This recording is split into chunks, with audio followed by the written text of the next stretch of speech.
बच्चों, आज के इस हिंदी के वीडियो में सभी का स्वागत है। आज हम लोग कक्षा 8 की हिंदी की पुस्तक वसंत भाग 3 का चौथा पाठ, जिसका नाम है दीवानों की हस्ती, भगवती चरण वर्मा की लिखी हुई ये कविता है। बहुत ही सुंदर कविता है ये, और इसके माध्यम से उन्होंने स्वतंत्रता सेनानियों के द्वारा किए जाने वाले कार्यों को और वो क्या सोचते हैं, वो क्या करते हैं और किस तरह से वो अपना जीवन बिताते हैं, इसके बारे में जो है यहाँ पर वर्णन किया गया है। हस्ती शब्द का, जैसा कि नाम है दीवानों की हस्ती, हस्ती शब्द का अर्थ होता है अस्तित्व, पहचान। तो यहाँ पर हस्ती का अर्थ है अस्तित्व। हस्ती कहते हैं अस्तित्व को। और इसमें जो दीवाने शब्द का प्रयोग किया गया है, तो ये दीवाने जो है वो स्वतंत्रता सेनानियों के लिए, देश के लिए जो बलिदान देने के लिए स्वतंत्रता सेनानी हैं, उनके लिए इसका प्रयोग किया गया है दीवानों का। तो दीवानों की हस्ती यानी कि दीवानों का क्या अस्तित्व है, वो क्या देते हैं और क्या लेते हैं, और वो किस तरह से अपना जीवन न्यौछावर करते हैं अपने देश के लिए। तो यहाँ पर भगवती चरण वर्मा ने इस कविता के माध्यम से ऐसे देश के नौजवानों को जो स्वतंत्रता सेनानी हैं और जो देश के लिए कुछ करना चाहते हैं, वे अपने प्राणों तक को लगा देना चाहते हैं अपने देश के लिए। तो इसमें जो है शुरू की 4 पंक्तियां हैं। हम दीवानों की क्या हस्ती है, आज यहाँ कल वहाँ चले, मस्ती का आलम साथ चला, हम धूल उड़ाते जहाँ चले। अब यहाँ पर दीवानों की क्या हस्ती है, आज यहाँ कल वहाँ चले, यानी कि हमारा कोई ये जो दीवाने हैं, जो स्वतंत्रता सेनानी हैं, ये कहते हैं कि हमारा कोई एक जगह ठिकाना नहीं है। हम लोगों का क्या अस्तित्व है, क्या पहचान है। हम लोग जो है वो आज यहाँ कल वहाँ चले। हम लोग तो पूरे अपने देश को स्वतंत्र कराने के लिए पूरे देश में यहाँ से वहाँ आते जाते रहते हैं।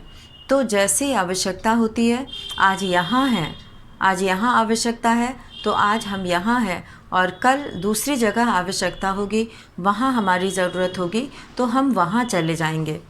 तो हम दीवानों की क्या हस्ती, हम लोगों का कोई एक जगह ठिकाना नहीं है, कोई एक जगह अस्तित्व नहीं है कि हमें बस यहीं पर रहना है आज यहाँ कल वहाँ चले। आज हम यहाँ पर हैं, एक जगह पर, जब यहाँ पर कार्य कर रहे हैं अपने देश को स्वतंत्र कराने के लिए, तो जब यहाँ हमारी ज़रूरत है तो हम यहाँ हैं, और कल दूसरी जगह ज़रूरत होगी तो हम वहाँ चले जाएंगे। तो आज यहाँ कल वहाँ चले, मस्ती का आलम साथ चला। तो ये जो है यहाँ पे आलम कहा गया है दुनिया को, और साथ चला यानी कि दुनिया, जो ये माहौल है, जो यहाँ का जो वातावरण है, मस्ती का आलम साथ चला, यानी कि हम जहाँ भी जाते हैं दुनिया में वहाँ मस्ती का आलम रहता है। कहने का मतलब ये है कि वहाँ की दुनिया जो है वो हमारी तरह हो जाती है, मस्ती से भरी हुई। हम धूल उड़ाते जहाँ चले, हम जहाँ भी जाते हैं वहाँ पर खुशियाँ बिखेरते हैं, और मस्ती का आलम साथ चला, यानी कि हमारी जो दुनिया है वो बहुत ही जोश वाली दुनिया है। हमारे अंदर जो उत्साह है वो हमारे देश के लिए है। तो मस्ती का आलम साथ चला, हम धूल उड़ाते जहाँ चले। आए बनकर उल्लास अभी, आंसू बनकर बह चले अभी, सब कहते ही रह गए अरे, तुम कैसे आए कहाँ चले। आए बनकर उल्लास अभी, उल्लास कहते हैं खुशी को, उल्लास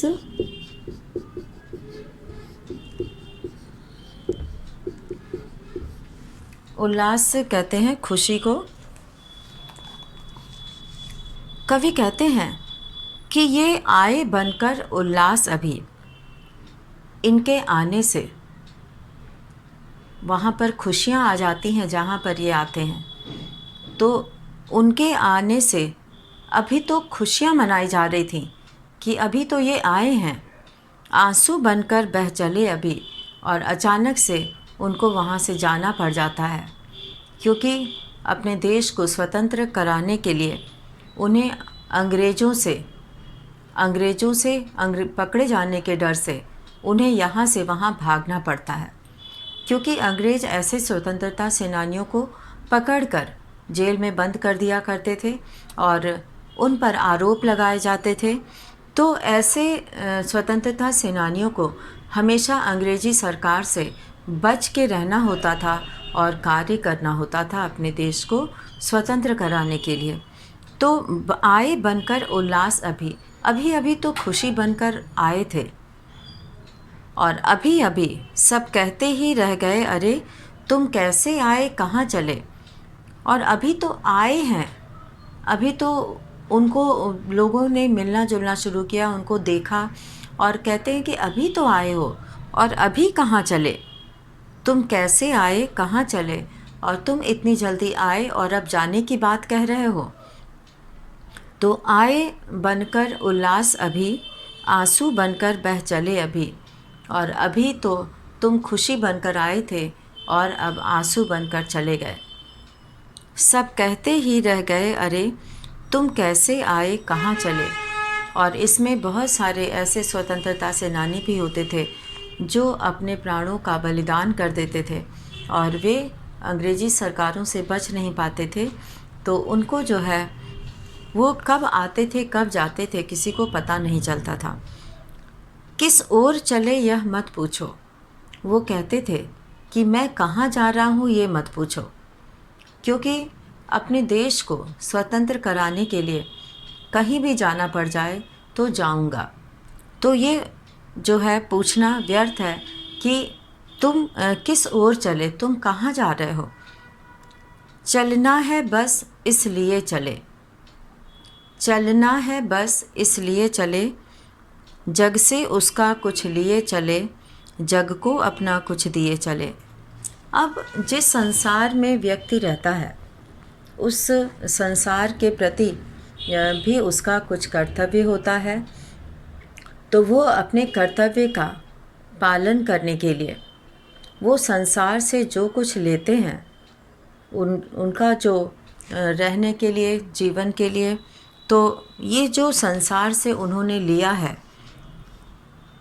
तो उसका वो उस जग को अपना कुछ दिए चले, जग से उसका कुछ लिए चले, जग को अपना कुछ दिए चले। तो ये संसार से उन्हें जो प्राप्त हुआ है वे उसके बदले उस संसार को भी अपना कुछ दिए चले।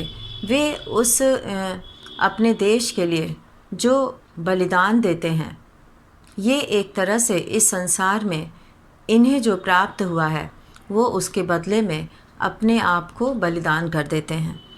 तो यह मत पूछो किस ओर चले, इसमें कोई भी एक निश्चित जगह नहीं है जहाँ की उनको जाना है, क्योंकि ऐसे लोगों को हमेशा जो है इधर से उधर कहीं भी, जहाँ भी उन जो भी बनाए जाते हैं नियम, जो भी योजना बनाई जाती है, उस योजना के तहत उनको जाना पड़ता है, चाहे वो कोई भी जगह हो।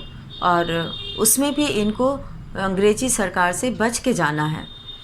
तो यह मत पूछो, चलना है बस इसलिए चले, ये मेरा कर्तव्य है कि मैं अपने देश के लिए कुछ करूं, और उसके लिए ही मुझे जाना है। तो चलना है बस इसलिए चले, जग से उसका कुछ लिए चले। यहाँ पे जग का अर्थ है संसार।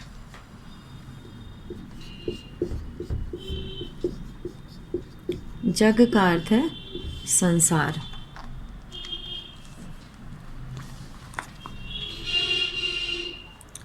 तो जग यानी कि संसार से उसका मैंने जो कुछ लिया है, जग को अपना कुछ दिए चले, और मैंने भी उस संसार को अपने प्राणों की आहुति दे दी, आहुति देने के लिए अपना कुछ दिए चले। उनको भी, वो जहाँ भी जाते थे तो खुशियाँ बिखेरते थे। वो चाहते थे कि लोग खुशी खुशी रहें, उनको किसी बात का दुख ना हो, और अपने देश के लोगों को सुखी करने के लिए ही वे देश को स्वतंत्र कराने की लड़ाई में शामिल थे। तो वो कहते हैं कि जग से उसका कुछ लिए चले, जग को अपना कुछ दिए चले। और वो अपना पूरा स्नेह, पूरा प्यार जो है वो उन पर लुटाना चाहते हैं। दो बात कही, दो बात सुनी, कुछ हंसे और फिर कुछ रोए। यानी कि कुछ समय जब तक रहते हैं तो हंसी और खुशी का वातावरण रहता है, और जब जाने लगते हैं तो फिर आँखों में आंसू आ जाते हैं। तो यहाँ पर दो बात कहने से मतलब है कि कुछ बातें जो है उनसे हो पाती हैं, और वो भी कुछ बातें सुनते हैं, और कुछ हंसे और फिर कुछ रोए, और फिर कुछ उसी में हंसी भी आती है, बातचीत करते हैं, और फिर जब वो जाने लगते हैं तो उसके लिए रोना भी आता है। छक कर सुख दुख के घूंटों को, यहाँ पर छक कर मतलब अच्छी तरह से। यहाँ पे छक कर से मतलब है अच्छी तरह से, जो है वो सुख दुख के घूंटों को, यानी कि सुख को भी और दुख को भी हम एक भाव से पिए चले। यानी कि उनको खुशी मिले या उनको दुख मिले, वो दोनों को ही स्वीकार करते चलते हैं। उन्हें किसी से कोई शिकायत नहीं है। वे अपने वो सुख और दुख में एक भाव से रहते हैं, क्योंकि उनका उद्देश्य, उनका सोच बहुत ऊंचा है। वो अपने देश को गुलामी की ज़ंजीरों से निकालना चाहते हैं, और इसके लिए उन्हें सुख मिले चाहे दुख मिले, वो हर परिस्थितियों में एक भाव से चलते हैं। इसीलिए यहाँ पर लिखा है, छक कर सुख दुख के घूंटों को हम एक भाव से पिए चले। हम एक समान भाव से दोनों ही में खुशी, दोनों में ही एक बराबर भाव को लेते हुए चले। तो यहाँ पर हम दीवानों की क्या हस्ती है, आज यहाँ कल वहाँ चले, मस्ती का आलम साथ चला, हम धूल उड़ाते जहाँ चले।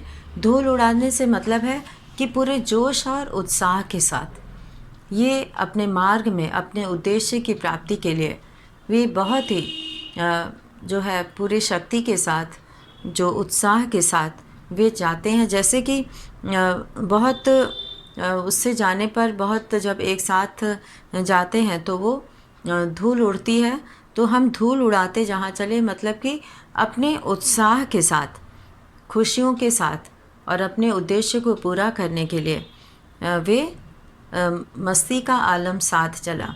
तो ऐसे माहौल को वो अपने साथ लेकर चलते हैं, अब ऐसी दुनिया को वो अपने साथ लेकर चलते हैं। तो आए बनकर उल्लास कभी, आंसू बनकर बह चले अभी, सब कहते ही रह गए अरे तुम कैसे आए कहाँ चले। तो ऐसे लोग कब आते हैं और कब इनको जाना पड़ जाता है कोई ठीक नहीं रहता, क्योंकि इनको खोजते खोजते अंग्रेज़ी सरकार भी आ जाती है। तो अंग्रेज़ी सरकार के लोग भी जो है इनको खोजते हैं, ऐसे लोगों को। तो इन्हें बहुत बच के रहना होता है, छिप कर रहना होता है। तो वो कहते हैं कि किस ओर चले यह मत पूछो, चलना है बस इसलिए चले, जग से उसका कुछ लिए चले, जग को अपना कुछ दिए चले। तो यहाँ पर दो बात कही, दो बात सुनी, कुछ हंसे और फिर कुछ रोए, छक कर सुख दुख के घूंटों को हम एक भाव से पिए चले। अब आगे कवि कहते हैं कि हम भिखमंगों की दुनिया में, यहाँ पे भिखमंगों की दुनिया इसलिए कहा गया है कि यहाँ पे लोग सिर्फ मांगते हैं, चाहते हैं अपने लिए, स्वार्थ उनके अंदर बहुत ज़्यादा है। वे केवल अपनी सोचते हैं, वो केवल अपने बारे में सोचते हैं। जैसे कि भिखारी भीख मांगता है अपने लिए, वैसे ही भिखमंगों की दुनिया में, यानी कि सब मांगने वाले ही हैं। स्वच्छंद लुटाकर प्यार चले, अपनी इच्छा के अनुसार। स्वच्छंद का मतलब होता है अपनी इच्छा के अनुसार। स्वच्छंद अपनी इच्छा के अनुसार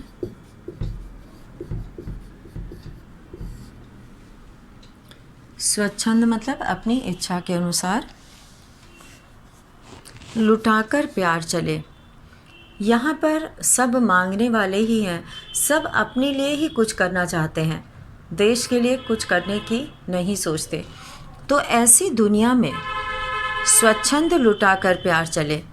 हम अपनी इच्छानुसार स्वच्छंद रूप से बिना किसी बंधन के इस देशवासियों के लिए अपना प्यार लुटाकर चले। कहने का मतलब ये है कि सबको हमने खुशियाँ बांटने का प्रयास किया, कोशिश की। हम एक निशानी सी उर पर ले असफलता का भार चले, और हम एक निशानी सी, निशानी यानी पहचान, निशानी चिन्ह कहते हैं। निशानी, ये निशान होता है, निशान, चिन्ह भी कहते हैं इसे, निशानी, चिन्ह। और ये जो है वो कहते हैं कि स्वच्छंद लुटाकर प्यार चले। यहाँ पर कवि कहते हैं कि अपनी इच्छानुसार वे स्वच्छंद रूप से, ये स्वतंत्रता सेनानी जो है वो लोगों को अपना प्यार बांटते चलते हैं, और हम एक निशानी सी उर पर ले असफलता का भार चले। उर मतलब होता है हृदय, उर मतलब हृदय,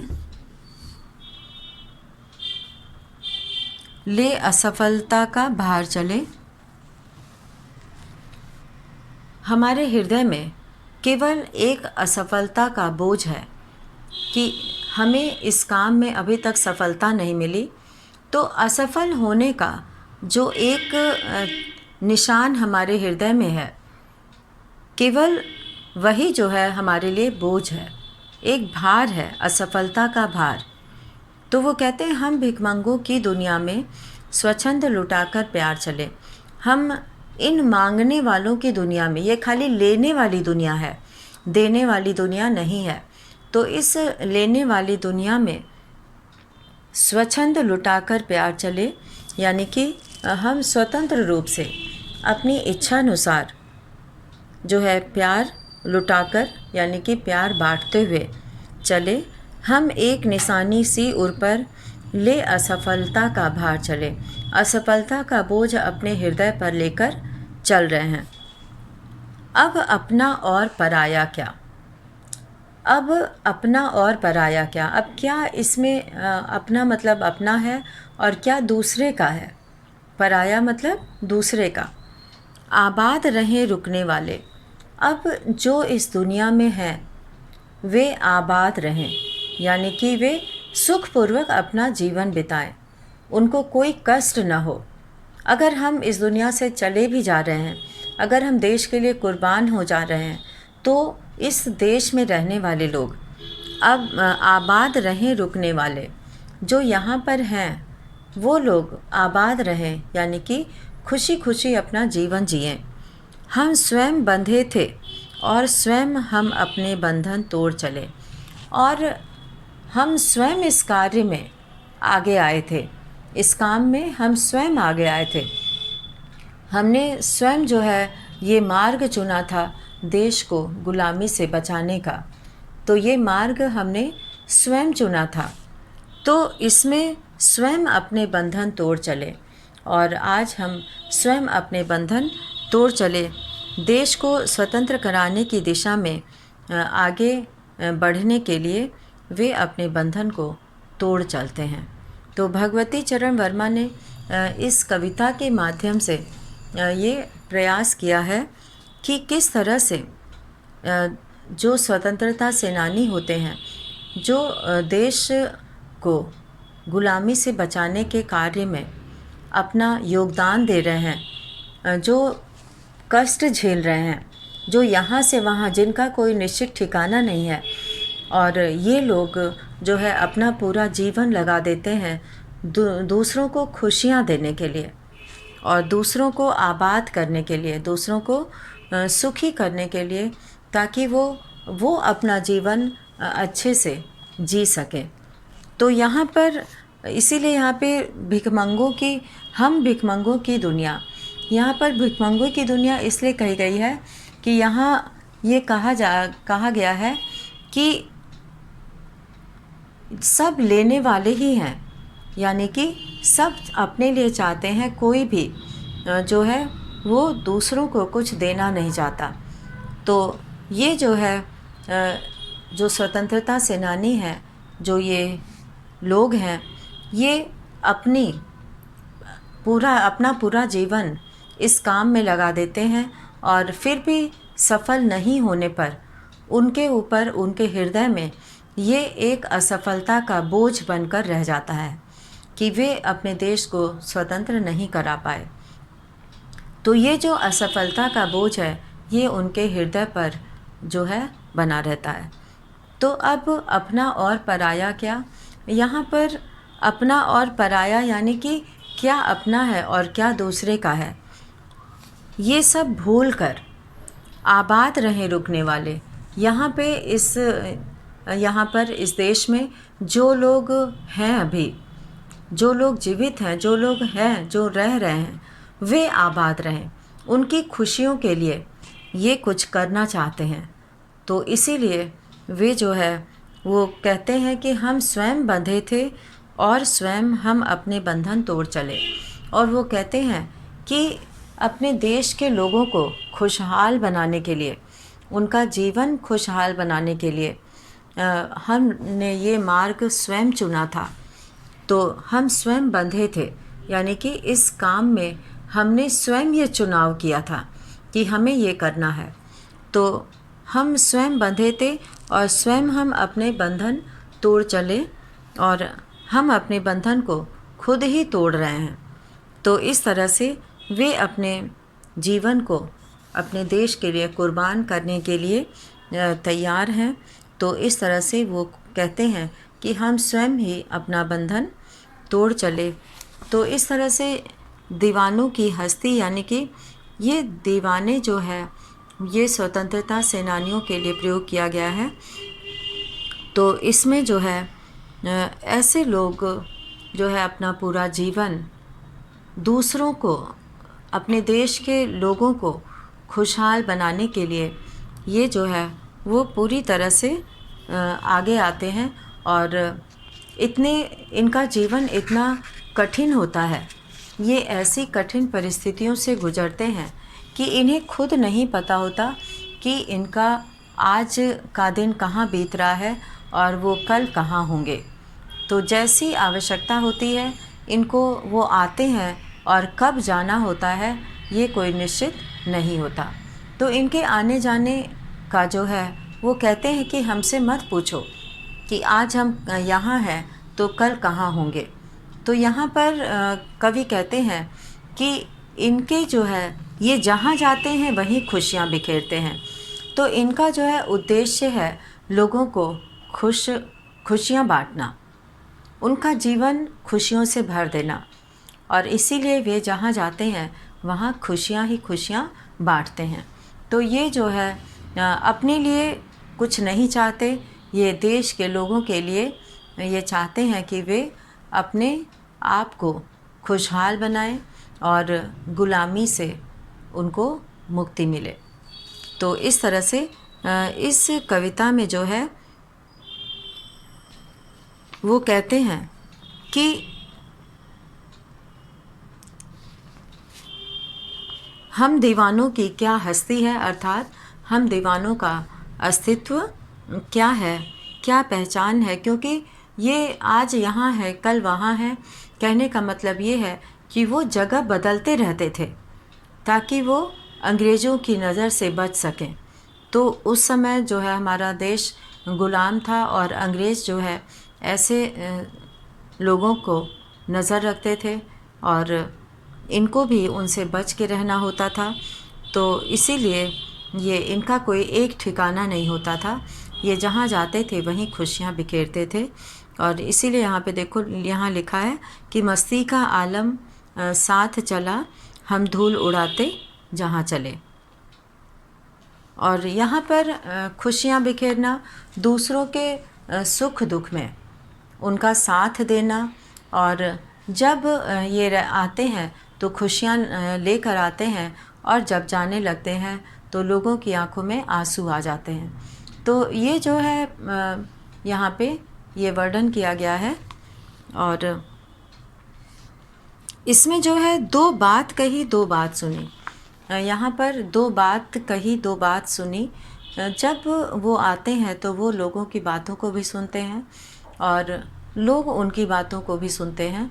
तो इस तरह से ये बातों का कहना सुनना जो है ये इनके साथ होता है, और उसी में कुछ खुशी के पल होते हैं और हंसी के पल होते हैं, और फिर जब वो जाने लगते हैं तो रोना आने लगता है। तो इस तरह से मन दुखी हो जाता है और ये सोचते हैं कि ये अभी अभी तो आए हैं, अभी तो इनसे ठीक से बात भी नहीं हुई है, और अभी ये कितने दिन यहाँ रुके हैं कि इनको फिर जाना पड़ रहा है। तो इस तरह से यहाँ पर छक्कर सुख दुख के घूंटों को हम एक भाव से पिए चले, और उन्हें खुशी के साथ साथ जो तकलीफ़ होती है, जो दुख होता है, वो दोनों ही परिस्थितियों में एक समान भाव से रहते हैं, और वो इस बात से दुखी नहीं होते हैं। वे जो है कहते हैं कि हम जहाँ भी जाते हैं वहाँ प्यार लुटाते हैं। तो यानी कि लोग जो है लोगों को ये खुशियाँ बांटते हैं और उनके दुख दूर करना चाहते हैं। तो इसीलिए केवल एक असफलता का जो है इनको बहुत ज़्यादा रहता है कि यहाँ पर हमें असफलता मिल रही है, सफलता नहीं मिल रही है। तो इसके लिए वो पूरी कोशिश करते हैं कि हम दुनिया को खुशियाँ बांट सकें, और ऐसा नहीं होने पर उनके हृदय पर इस असफलता का बोझ बना रहता है। तो यहाँ पर जो है कुछ प्रश्न भी दिए गए हैं, अभ्यास प्रश्न, और इसमें जो है पहला प्रश्न दिया गया है, कवि ने अपने आने को उल्लास और जाने को आंसू बनकर बह जाना क्यों कहा है? क्योंकि जब वो आते हैं तो खुशियाँ आ जाती हैं, लोगों के चेहरे पे मुस्कान आ जाती है, और जब ये जाते हैं तो लोगों को रोना आता है और उनके लिए वो दुखी होते हैं। भिखमंगों की दुनिया में बेरोक प्यार लुटाने वाला, यहाँ पे जो दूसरा प्रश्न पूछा गया है कि भिखमंगों की दुनिया में बेरोक प्यार लुटाने वाला कवि ऐसा क्यों कहता है कि वह अपने हृदय पर असफलता का एक निशान भार की तरह लेकर जा रहा है? क्या वह निराश है या प्रसन्न है? तो यहाँ पर वो जो है जो जहाँ पे केवल सब लेने वाले हैं, वहाँ पर ये प्यार तो लुटाते हैं, और जब इनको जिस उद्देश्य के लिए ये कार्य कर रहे हैं, जब वो कार्य सफल नहीं होता है तो इनके हृदय पर असफलता का एक निशान भार की तरह बन जाता है। तो ये निराश नहीं है, बल्कि ये जो है ये सोचते हैं कि हम जो है वो लोगों को ज़्यादा से ज़्यादा खुशी दे सकें, प्यार दे सकें, लोगों का जीवन खुशहाल बना सकें। तो इनका जो है उद्देश्य यही है। कविता में ऐसी कौन सी बात है जो आपको सबसे अच्छी लगी? तो कविता में ये कई जगह जो है बहुत अच्छा वर्णन आया है। तो इसमें जो है कवि ने बहुत ही सुंदर ढंग से छोटी छोटी पंक्तियों में ये कविता लिखी गई है, और इसमें बहुत ही सरल शब्दों का प्रयोग किया गया है। भिखमंगों की दुनिया में स्वच्छंद लुटाकर प्यार चले, यानी कि जहाँ सब केवल लेना चाहते हैं, तो जहाँ सब लेना चाहते हैं तो वहाँ जो है ये देने की बात करते हैं। ये जो दीवाने हैं ये देने की बात करते हैं और ये लोगों का जीवन खुशहाल बनाने की बात करते हैं। तो आज आज की ये कविता दीवानों की हस्ती, ये हम लोगों ने पढ़ा। और अगले वीडियो में इस पाठ का हम लोग जो कविता से और कविता से आगे अनुमान और कल्पना भाषा की बात दिया हुआ है, तो इन सभी प्रश्नों को हम लोग लिखेंगे। तो आज के वीडियो में हम लोग इतना ही पढ़ते हैं और इसके बाद प्रश्नोत्तर हम लोग अगले वीडियो में करेंगे। धन्यवाद।